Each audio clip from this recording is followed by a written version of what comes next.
नहीं है कि आप सभी का शरीर वृंदावन में हो तो ही काम बने ना। आप अपने घरों में बैठकर अपने मन को भी वृंदावन में बिठा सकते हैं, यह भी पुण्य का ही कार्य है। जिनका शरीर वृंदावन में है परंतु मन वृंदावन से बाहर है तो उनका वृंदावन में रहना कोई अर्थ नहीं। और किसी का शरीर वृंदावन में नहीं है पर उसका मन वृंदावन में है तो उसे वृंदावन वास का पूर्ण फल प्राप्त होगा। यह भागवत जी की पावन कथा आप जो घर बैठकर सुन रहे हैं, मन से यही भाव बनाएं कि हम वृंदावन की पावन धरा में बैठकर भागवत श्रवण कर रहे हैं। राजा परीक्षित को 7 दिन में मरने का श्राप लगा। जीवन में कभी गलतियां नहीं करनी चाहिए, ऐसा कोई काम नहीं करना चाहिए कि हम श्रापित हो जाएं, अपमानित हो जाएं। जीवन में हमें सदा ऐसे काम करना चाहिए कि हमारे काम में कोई त्रुटि ना हो, कोई गलती ना हो। गलती हुई तो उसे सुधारा जाए। राजा परीक्षित को जब 7 दिन में मरने का श्राप लगा, 4 कलयुग को रहने के परीक्षित ने 4 कमरे बनवाए। द्यूतम पानम स्त्रियः सूना यत्रा धर्मश्चतुर्विधा। कलयुग कहाँ रहता है? द्यूतम, जुआ। जहाँ जुआ है वहाँ कलयुग, जहाँ शराब है वहाँ कलयुग, जहाँ स्त्रियः चरित्रहीन, चाहे स्त्री हो चाहे पुरुष, वहाँ कलयुग। और मांस, जहाँ ये मांसाहार है वहाँ कलयुग। इसलिए कोशिश करना कि जुआ ना खेलना, आप और आपके बच्चे कभी ना खेलें। जुआ खेलने से हमारा सर्वनाश होता है। आज नहीं हो रहा है कल हो जाएगा। तुम्हारा नहीं हो रहा है तुम्हारी पीढ़ी का हो जाएगा, सर्वनाश तो होगा।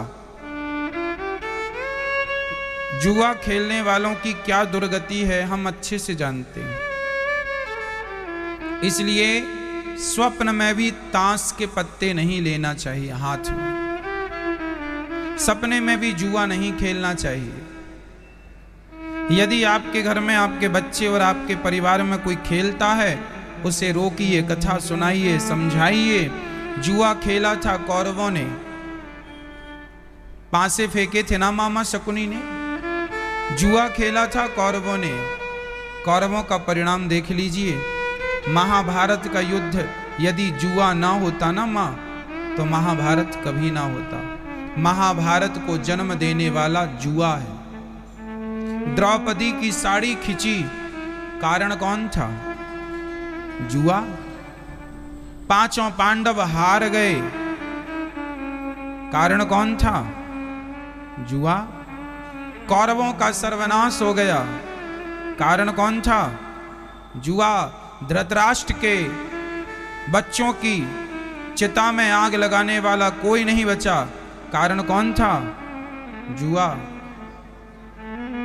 इसलिए मैया समझाओ अपने बच्चों को, समझाओ अपने परिजनों को। जुआ इतिहास से हमें सबक लेना है, सीखना है। एक सज्जन बोले, महाराज जी हम तो टाइम पास कर रहे हैं। भारत के लोगों की तरक्की इसलिए नहीं होती क्योंकि अपने समय का सही उपयोग नहीं करते। जुआ खेल के टाइम पास करोगे तो आपका विकास कैसे होगा? आपका तो विनाश होगा। विकास चाहते हो तो कुछ ऐसा करो कि आपके परिवार में खुशहाली बने और कुछ पैसे आप कमा पाओ ईमानदारी से। कुछ ऐसी मेहनत करो, अपने आप को ऐसी जगह व्यस्त रखो जहां की व्यस्तता आपके लिए कल्याणकारी हो, आपके बच्चों के लिए कल्याणकारी हो। आप व्यस्त हैं जुआ खेलने में। आदमी सवेरे, अभी जैसे बारिश का मौसम चल रहा है, इस टाइम लोग ज्यादा जुआ खेलते हैं। बारिश गिर रही है, काम धाम कुछ है नहीं, चलो जुआ खेल लेते हैं, ताश खेल लेते हैं, टाइम पास कर लेते हैं। टाइम पास जुआ से ही क्यों करना है? अच्छी बातें बोल के टाइम पास कर लो, कुछ अच्छा कर लो अपने लिए, अपने बच्चों के लिए। 2 पैसे ज्यादा कमाओ ना भाई।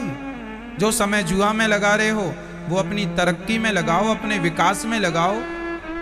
अच्छे से घर बनवा लो अपना, अच्छे से कपड़े पहनो, अच्छे से स्कूल में बच्चों को पढ़ाओ, बच्चों का अच्छा करो, पत्नी का अच्छा करो, माँ बाप का अच्छा करो, अपना अच्छा करो।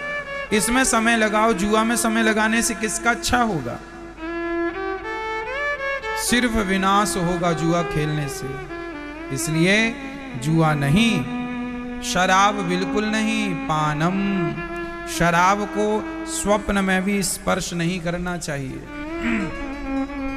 ब्रह्म वैवर्त पुराण हमने पढ़ा, उसमें लिखा था कि गौ हत्या करने का जो पाप लगता है वही पाप शराब पीने का लगता है। शराब पीना मतलब गौ हत्या के समान पाप है। शराब पीना, यदि हमने शराब पी ली तो समझ लो कि हमको गौ हत्या का पाप लगा।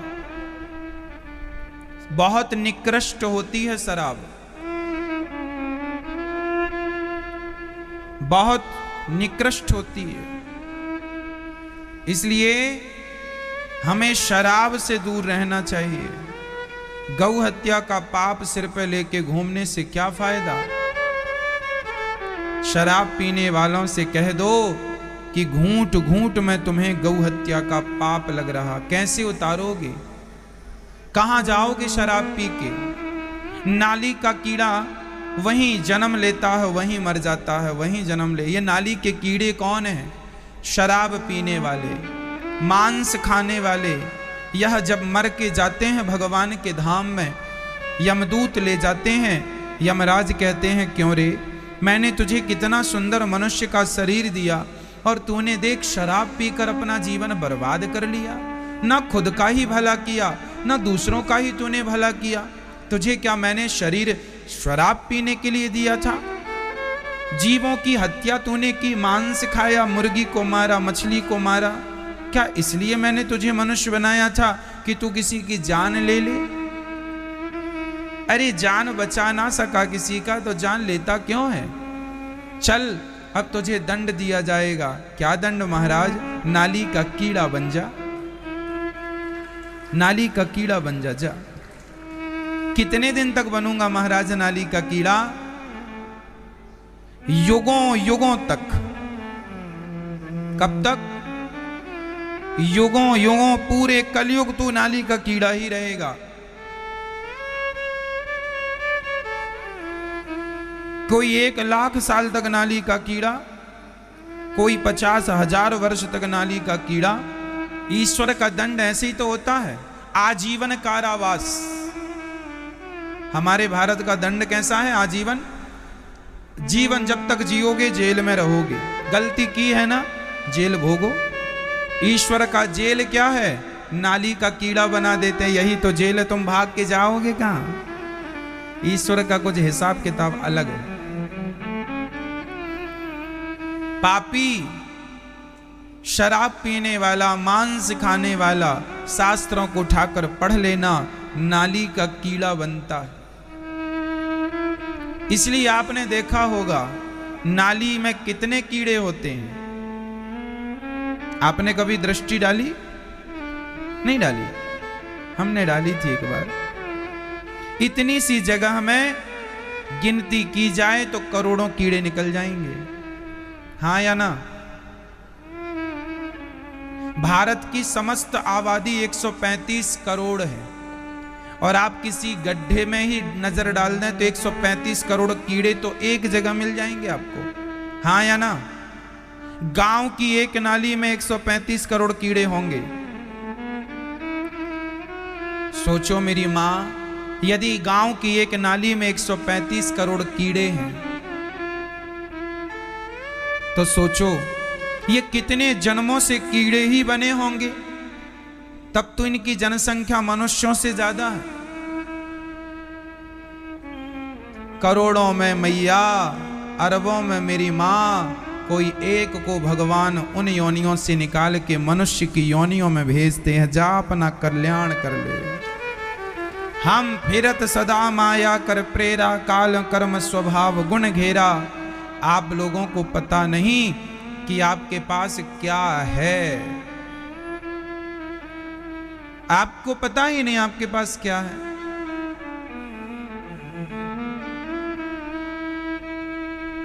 एक किसान था, उस किसान ने सुना कि बगल के गांव में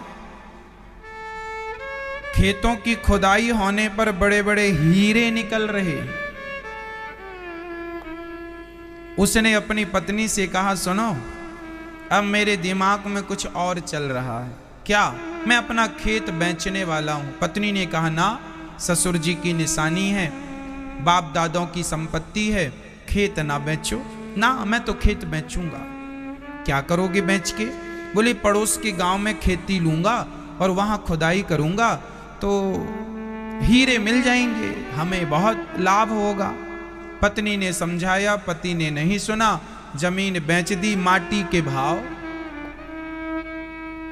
और पड़ोस के गांव में जमीन खरीद के खुदाई की तो खुदाई करने का भी पैसा गया। अब जमीन कुआं हो गई तो जमीन भी खत्म, खराब। तो जिस व्यक्ति ने उसकी जमीन खरीदी, उसने उसी के खेत में खुदाई की और उसके खेत में जब 15 फीट खुदाई हुई तो 15 फीट नीचे ही उसके खेत में बड़े बड़े हीरों की खदान मिल गई। अर्थ क्या है? हीरा तो तुम्हारे ही खेत में था, पर तुम दूसरे का खेत खोदने चले गए।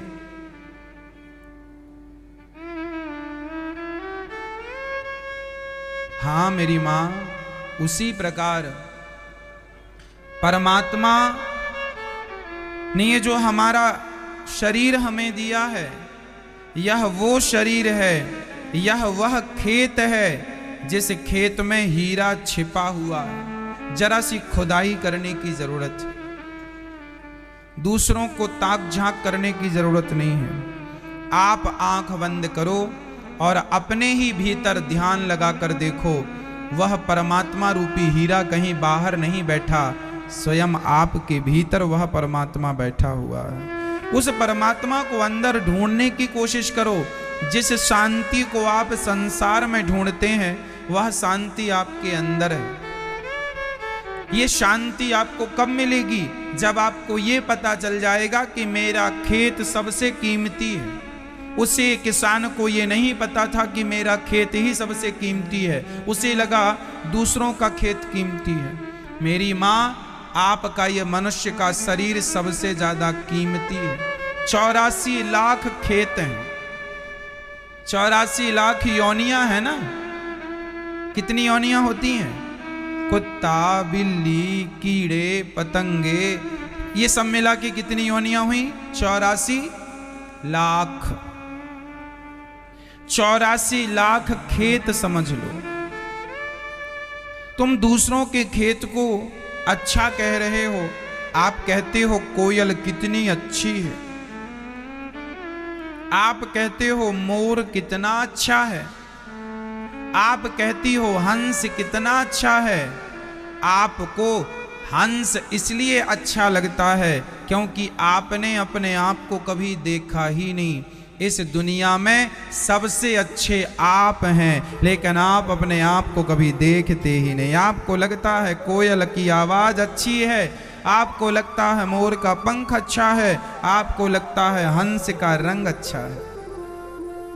इसलिए आप दूसरों को देखते हैं क्योंकि आप कभी अपने आप को नहीं देखते। आपके जैसा अच्छा कोई नहीं है। हंस कितना भी अच्छा हो, वह भगवान की कथा नहीं कर सकता, नहीं सुन सकता। हंस कितना भी अच्छा हो, 2 रोटी किसी को नहीं खिला सकता। मोर इतना अच्छा है, लेकिन मोर को कोई कहे कि जरा 2 रोटी हमें दे दे तो क्या दे सकता है? इन सबसे अच्छे आप हैं कि आप किसी की भूख मिटा सकते हैं, आप किसी की प्यास मिटा सकते हैं, आप किसी के काम आ सकते हैं। लेकिन आपको तो मोर अच्छा लगता है, आपको तो कबूतर अच्छे लगते हैं, आपको इंसान अच्छे नहीं लगते। आपको आप अपने आप को आपने कभी पहचाना नहीं, कभी देखा नहीं। इसलिए कहा करता हूं, अपने आप को एक बार देख लो, आप कौन हैं। बड़े भाग्य मानुष तन पावा, सुर दुर्लभ सदग्रंथ निगावा। बड़े भाग्य से मेरी माँ ये मनुष्य का शरीर मिला है। इस शरीर को पाकर भगवान को नहीं पाया तो इससे बड़ा हम सभी का नुकसान कुछ नहीं। इसलिए इस शरीर को पाकर किसे पाना है? बोलो मेरी माँ।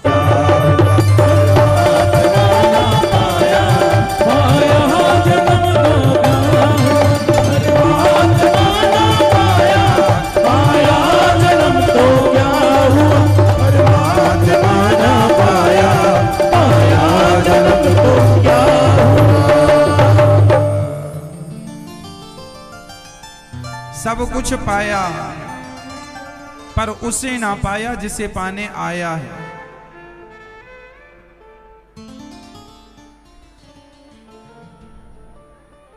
एक पिता ने अपने बेटे को 100 रुपए देकर कहा, जाओ बाजार से बढ़िया फल लेकर के आओ, ताजे ताजे फल। वह बाजार आया, फल लेने आया था। रास्ते में एक मंदारी बंदर को नचा रहा था। वो बंदर को देखने लगा। बंदर के खेल पूरा होने पर बंदर ने कटोरा उठाकर मांगा। पिता ने जो पैसे दिए थे उसमें से कुछ पैसे इसने बंदर को दे दिए, कुछ पैसे बचे। जब तक बाजार पहुंचा तब तक वह फल खत्म हो चुके थे जो फल लेने आया था। उसके बदले में वो दूसरे फल लेने लगा।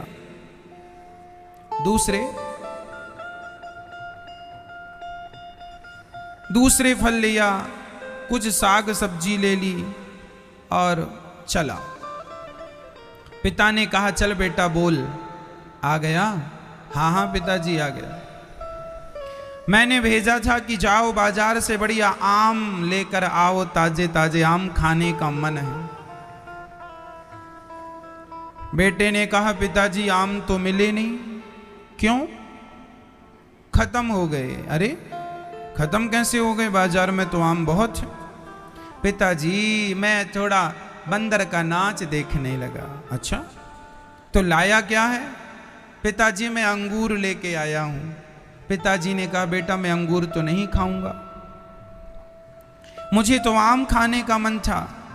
जो मुझे चाहिए बस वो नहीं लाया, बाकी सब कुछ लेके आया। समय कहां बर्बाद कर दिया इसने? एक बंदर के खेल में। जैसे वह पिता अपने बेटे को 100 रुपए दे के बाजार भेजता है, इसने कुछ पैसे बंदर को दे दिए। कुछ पैसों से उल्टे सीधे फल खरीद लिए जो कि पिता को पसंद ही नहीं थे। उसी तरह ध्यान से सुनना, उस परमात्मा ने हमें 100 रुपए देकर बाजार भेजा है। परमात्मा ही वह पिता है। ये संसार एक बाजार है, ये संसार एक मेला है। इस संसार में हमें परमात्मा रूपी पिता ने भेजा है 100 रुपए देकर। 100 रुपए मतलब 100 साल की उम्र, 100 साल की आयु, 100 साल देकर भेजा, जिसमें कि उस बच्चे ने 100 रुपए में से कुछ पैसे बंदर को दे दिए। मंदारी नचा रहा था, बंदर का नाच बढ़िया लगा। आप लोगों को 100 साल की उम्र में कुछ उम्र तो आपने भी बंदर को दे दिया। कौन सा बंदर? गृहस्थी में आप कभी पत्नी का बंदर बन के नाचते हैं, कभी बच्चों का बंदर बन के नाचते हैं, कभी जिम्मेदारियों के नाम पर नाचते हैं। सारी जिंदगी आपकी उम्र का कुछ हिस्सा इस नाच में खत्म हो गया कि नहीं? हाँ या ना? आप लोग कई बार कहते हैं ना, सवेरे से शाम तक हम नाच रहे। पत्नी कहती हम दिन भर नाचते। तो अब बंदरिया बन के नाचोगी, बंदर बन के नाचोगे तो नाचना तो पड़ेगा। सच्ची कहूं मां, आप लोगों की आधे से ज्यादा उम्र इस बंदर के नाच में, अर्थात चली गई व्यर्थ में, पत्नी में चली गई, पति में चली गई, पुत्र में चली गई। जो आयु थोड़ी बहुत बची तो पिता ने, परमात्मा ने भेजा था अच्छे अच्छे कर्मों के फल लेकर आना, लेकिन हम अच्छे कर्मों के फल तो इकट्ठे ना कर पाए, पड़ोसी की निंदा करने लगे, चुगली करने लगे। मीठे फल अच्छे कर्मों के तो ना लिए, खट्टा अंगूर खरीद लिया। अर्थात बुरे कर्म क्या कर लिया? हमें परमात्मा ने इस धरती में भेजा था, जाओ अच्छे काम करना, किसी का दिल ना दुखाना, झूठ ना बोलना, निंदा ना करना, लेकिन हम वही कर रहे हैं जो नहीं करना चाहिए था। हम झूठ भी बोल रहे हैं, निंदा तो खूब भरपूर चल रही है। आज के आदमी के पास बहुत फुर्सत है, बस बुराई करा लो, पड़ोसन की, पड़ोसी की, कमियां दिखवा लो, यहाँ क्या कमी है, इसमें क्या कमी है, इसमें क्या गलती है, ये दिखवा लो बस। सारी जिंदगी आदमी उल्टे काम करता है तो जो फल लेने आया वो मिला नहीं, दूसरे फल लेके, बुरे कर्मों के फल लेके गया। भगवान ने कहा चल 100 रुपए का हिसाब दे। प्रभु मैं आम तो नहीं लाया, अच्छे कर्मों का फल नहीं लाया, खट्टे खट्टे अंगूर ले आया हूं। भगवान ने कहा मैंने तुझे ये लेने भेजा था, 100 रुपए मैंने तुझे अंगूर के लिए नहीं दिए थे, मैंने 100 रुपए तुझे किस लिए दिए थे? आम खरीदने के लिए। मतलब 100 साल की उम्र परमात्मा ने तुम्हें दी अच्छे अच्छे कर्म करने के लिए। माँ बाप की सेवा करो, अतिथि की सेवा करो, सत्य के रास्ते पर चलो। पर हम लोग अपनी माँ को घर से निकाल देते हैं, कुत्तों को घर में रख लेते हैं।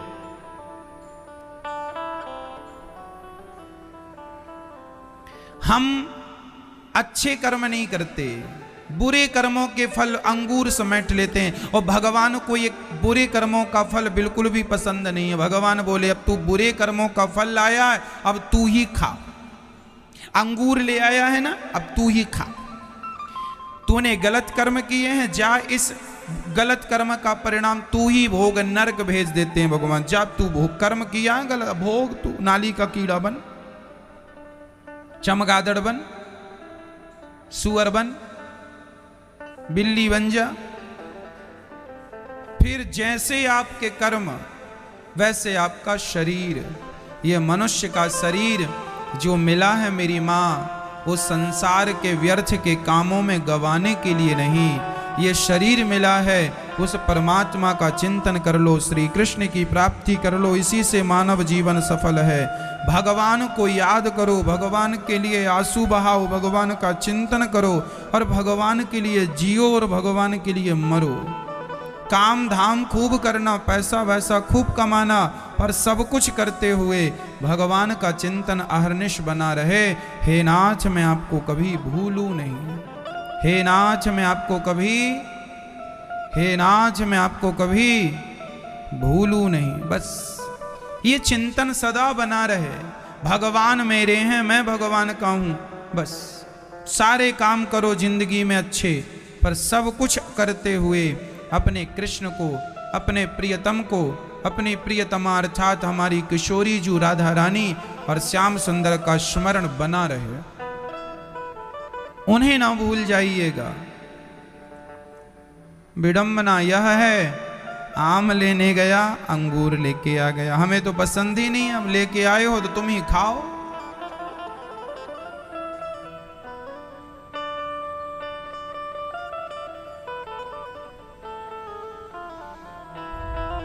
देख लो आप अपने जीवन में, आप अपने आप को आम लेने में अपने समय को लगा रहे हैं या अंगूर लेने में।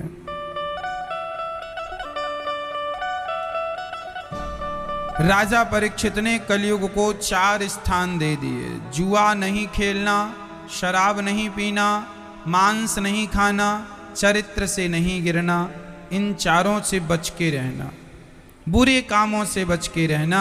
राजा परीक्षित ने 4 स्थान 5वां सोना दे दिया। जो हम पाप की कमाई का धन खाते हैं ना मैया, उसमें भी कलयुग होता है।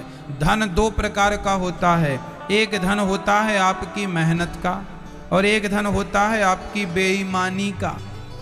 तो जो आपकी बेईमानी का पैसा है वह आपको ठीक से जीने नहीं देगा। बेईमानी का पैसा घर में आ जाए तो वह कलह करवाता, आपका पत्नी से झगड़ा कराएगा, आपका माँ बाप से झगड़ा कराएगा। अच्छा, झगड़े की जड़ पैसा ही तो है, बोलो हाँ या ना। झगड़े की जड़ क्या है? जो पैसा गलत ढंग से कमाया जाएगा वह पैसा तो झगड़े की जड़ बन जाएगा, पर जो पैसा ईमानदारी मेहनत से कमाया जाएगा वह पैसा आपको और आपके परिवार को शांति प्रदान करेगा। वह पैसा, उस पैसे में भगवान का वास है। जो मेहनत से कमाया जाता है उस धन में कलयुग का वास है, जो बेईमानी से कमाया जाता है। इसलिए बच्चों को सिखाओ कि बेटा अच्छा ये बताओ, हमारे पास 10 रुपए हैं और 10 रुपए हैं और हम बहुत शांत रहते हैं, शांत खुश रहते हैं, हंसते भी हैं, मुस्कुराते भी हैं, भजन भी करते हैं, भगवान को थैंक यू भी कहते हैं।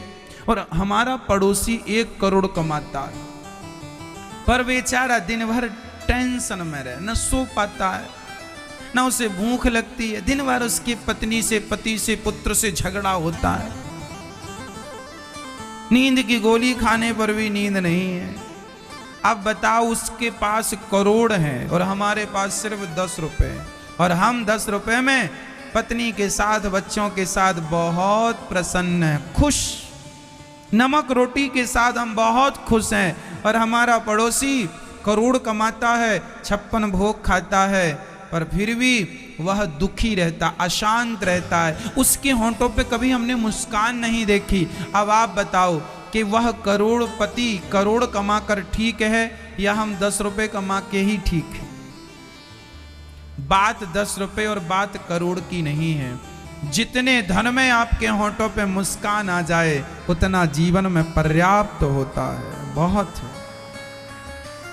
यदि आप करोड़ कमा कर भी खुश नहीं हैं तो फिर आपके करोड़ बेकार हैं, और आप 10 रुपए में खुश हैं तो आप करोड़पति से बहुत अच्छे हैं। कम से कम आप खुश रहना तो जानते हैं। भाई, आदमी जो भी काम करता काहे के लिए करता? खुशी के लिए। और खुशी मिले ही ना उस काम से तो फिर पैसा किस काम का? लोगों को लगता है पैसों में सुख है, साहब पैसों में सुख नहीं है, पैसों में बिल्कुल सुख नहीं है। सुख कहाँ है? भगवान की शरण में। जो चला जाए भगवान की शरण में जो है वही सुखी है। रावण सोने की लंका में रहकर भी सुखी नहीं था, और राम वनवास में जंगल में नंगे पांव रहकर भी सुखी थे। क्यों? क्योंकि एक के पास संतोष है और एक के पास संतोष। राम जी के पास क्या है? बोलो मेरी मां, क्या है? क्या है? क्या है? और रावण के पास क्या नहीं है? रावण के पास क्या नहीं है? रावण के पास संतोष नहीं है और राम जी के पास संतोष है। तो जीवन में वही सुखी है जिनके पास संतोष है। ईश्वर जितना दे उसमें संतोष रहना चाहिए। ईश्वर का धन्यवाद, थैंक यू। वंशी वाले तेरा शुक्रिया, है ना? हाँ, वंशी वाले तेरा शुक्रिया, तूने जीवन में सब कुछ दिया। मैया बोलो हे कन्हैया, बोलो हे कन्हैया, हे श्याम सुंदर, आपने जितना दिया है मैं तो उसके योग्य नहीं था, आपने तो मेरी योग्यता से कई गुना ज्यादा दिया है, इसलिए मैं आपका धन्यवाद कर रहा हूं। हो बंसी वाले तेरा शुक्रिया, तूने जीवन में सब कुछ। अच्छा ये बताओ, ईश्वर ने आपको सब कुछ दिया है कि नहीं? कोई कहे महाराज मैं तो किराए के घर में रहती हूं, भगवान ने तो मुझे घर नहीं दिया, तो भी संतोष रखना, आप उनसे अच्छे हैं जिनके पास किराए का भी घर नहीं है, फुटपाथ पर लोग सो रहे, उनसे आप बहुत अच्छे हैं। आप कहें महाराज हमारे तो दो दो बेटियां हैं, विधाता ने बेटा नहीं दिया, तो आप उनसे बहुत अच्छे हैं जिनकी बेटियां भी नहीं हैं। अब आप कहें महाराज भगवान ने तो बेटी भी नहीं, हमें बेटा भी नहीं दिया, कोई बात नहीं, कुछ नहीं दिया, शायद ईश्वर आपको सबसे खुश रखना चाहते हैं कि आप झंझट में बिल्कुल ना पड़े, क्योंकि जिनके हैं वो डबल परेशान है। वो बंस हर हाल में ईश्वर का थैंक यू, धन्यवाद। आपने जो मनुष्य का शरीर दिया है, क्या यही कम है? अरे विधाता ने हमें लंगड़ा बना दिया होता तो हम क्या कर लेते, पर लंगड़ा नहीं बनाया, अंधा नहीं बनाया, बहरा नहीं बनाया, सब कुछ दिया है, फिर भी शिकायत करते हो। इसलिए मेरी माँ, जो मिला है उसका धन्यवाद करो, जो नहीं मिला उसकी शिकायत हम क्यों करें? हमने कोई पाप किया होगा इसलिए हमें वो वस्तु नहीं मिल रही है जिसकी हम कामना कर रहे हैं, कोई बात नहीं।